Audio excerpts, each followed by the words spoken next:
Hey guys, I've just come back from fueling this boat up and oh my god did that cost me. So I figured with the current economy and what's happening and the price of fuel, I thought I'd make a 10-step guide for you guys to help you reduce those fuel bills. So let's get going and start with point number one.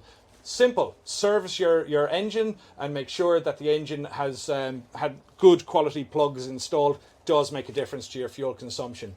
Point two, your propeller condition. Make sure your propeller is more round than square, aka it's not been having a bit of a scrap with rocks.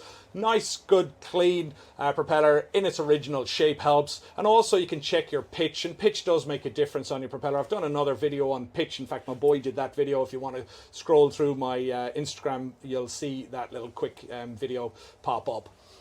Point number three, engine height. Now, this is a bit of a left field one.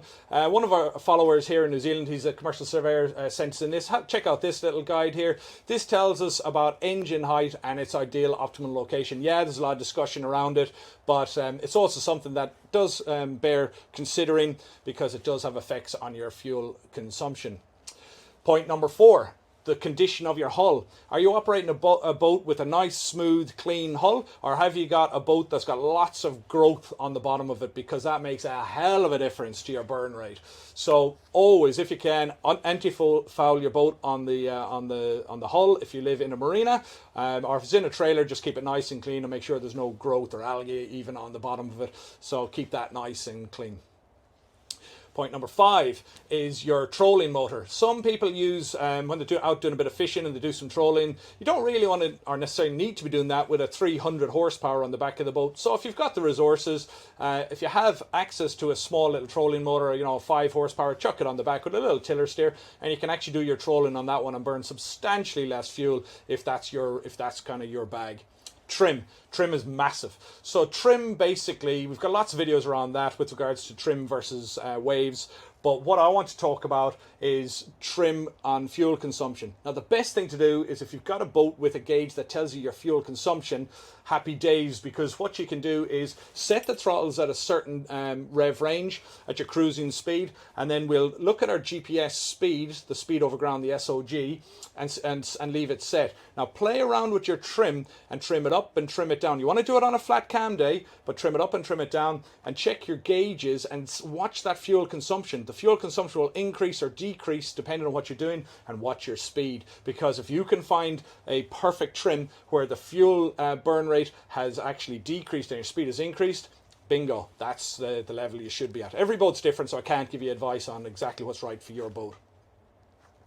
Point number seven, unload unnecessary items from the boat. Get all the rubbish and junk that's been living on your boat for years and years and years. Get rid of it, get it off. Obviously, safety equipment stays, but things even like water tanks. Do you have a big water tank on the boat that you're carrying around? Do you really need to carry it out for a day trip full of water? That makes a big difference. Fuel tanks.